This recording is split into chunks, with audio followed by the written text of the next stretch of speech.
Hi there, upgrading from DX to FX or from crop sensor to full frame. I did that in 2018 and here is what I make of it. It's an amateur's tale, it's non-scientific, and you are welcome to drop a comment and criticize whatever I say in this video. I would actually love to have your feedback, but let's dive right into it. If you're sitting on the fence wondering if you should go for full frame with a Nikon DSLR, this video is for you. I hope you can get some inspiration. My journey was so that I moved from the 5600 to 7500 to the 750. And the reason why I took that journey was because I ruined this camera here in the middle. That's a very sad story. I have another video about that. That's not for now, but it's a sad story, but it's just to explain why I took this perhaps strange journey. All the cameras in this video are 24 megapixels, all are DSLRs, non-mirrorless. If you're looking for some of the high-end cameras with high-end pixels like the D810 or the D850, this video is not for you. If you're looking for non-Nikon DSLRs, this video is not for you either, because this is simply a Nikon talk. Sorry about that, but now you have the disclaimer and the table of contents. So I guess if I was to upgrade today, I would be asking myself, can I reuse my DX glass? Should I throw my good old DX camera out the window? What about weight and ergonomics? Can I expect some of the same? Will I get better pictures? And will I be a happy and better photographer due to this upgrade? And just a little bit of terminology here in the bottom here. DX, that's the crop sensor, and FX is full frame, if you're not familiar with those terms. So let's dive right into it. Can I reuse my DX glass? Yes, you can. I was surprised to find that you actually can use not all, but some of your DX glass works fine on an FX frame. As you know, an FX frame is bigger, so you would expect it to do a lot of heavy vignetting. Or not work at all. But I actually found that some of my glass, not all of it, and of course you have to look into your own stable, but some of my glass worked fine. This is the 35mm Plastic Fantastic 1.8G DX lens. It fits beautifully on my FX frame. It gives a little bit of vignetting, but it works fine. There's a lot of videos about that out there, and it's a razor sharp lens. So it's a really, really good thing that you can carry this onto your FX frame.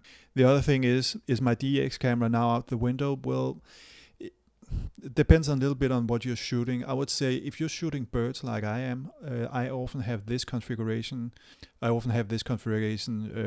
Ready to go.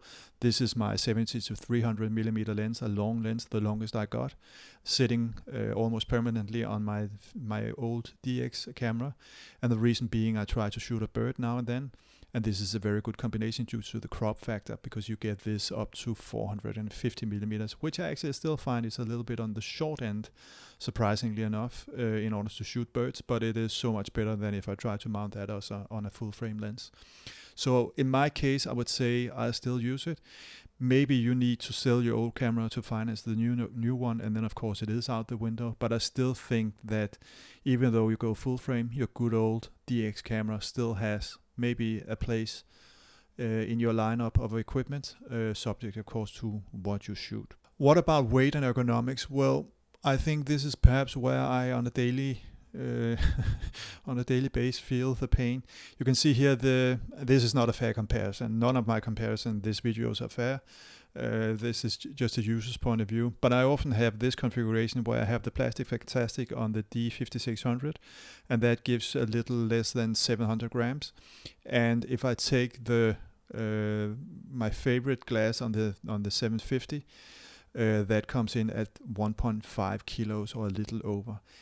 That is a noticeable difference. And if you're a hiker and you're out and about, I would take this seriously into consideration. But you know what's important for you. I just want to point to this. This is definitely a big difference, and you feel it every time you pick up the camera. You do a little bit of weightlifting. So ergonomics is roughly the same, I would say. Ergonomics, the higher end camera you get, the better the ergonomics gets, and you can, on the D750, you can operate the exposure triangle without moving your right hand away from the camera. That's more difficult on the 5600. So you do get better and better ergonomics as you move upwards, but you still very much beat Nikon. So I wouldn't say there is a big difference. There's no deal breakers there in terms of of that, at least not in my experience. But the weight, I would consider that. Then there is the picture quality, and again, this is a non-scientific and an unfair comparison. To the left you have the full frame, to the right you have the crop sensor. These pictures are taken at different times of day, and but I still think it's based on many pictures I've taken with both cameras. This is gives, in summary, very much the difference that I see between full frame and crop sensor. At least in terms of the 5000 versus the 750. You see that it has more background blur, it has better bokeh, it has warmer colors, and in general it picks up light very well, the full frame camera, that is. The same goes if I take some other pictures. Here to the left I have pictures from a restaurant, and there was hardly no light in that restaurant. It was very dimly lit, and you can hardly tell that because the camera's sensors is so good at picking up the light that there is. And the same goes for this picture of a tree taken at night. In reality, this picture was pitch black. I couldn't see the difference between the branches and then the sky behind it. This was only something I could see when I got back to Lightroom and worked with the picture. So I would say low light performance is extremely much better in the 750 than it was in the 5600. Then of course the good question is this related then to the crop sensor or upgrading to full frame, or is it related to something else? And I'm a little bit in doubt, I must admit. This is a picture I took in the Guinness exhibition in Dublin, and it's a model of a ship, and it's extremely low light conditions as well. But this is not full frame. This is the 7500, and I think the low light performance here and the sharpness and all of the things reminds me very much of what I see with an FX camera. So my point is that I'm actually a little bit in doubt whether the improvement that I see relates to the better processing of the picture, or if it relates to the fact that the sensor is larger. I do suspect actually this one, the 7500, has one of the most modern XP processors, and I think the low light performance here and in general the picture quality very much stems from that, but it's only a hunch. I can't really prove it. But of course, if you have any views on this or experience or know things, please drop a comment. I'm really curious to understand this. I think my conclusion is that going from a 5000 to a 7000 series Nikon camera, that was actually a big improvement than it was going from the 7000 to the full frame. I think also I can see that if you look at reviews that the DX is coming closer and closer to the FX, and that the gap is closing every day.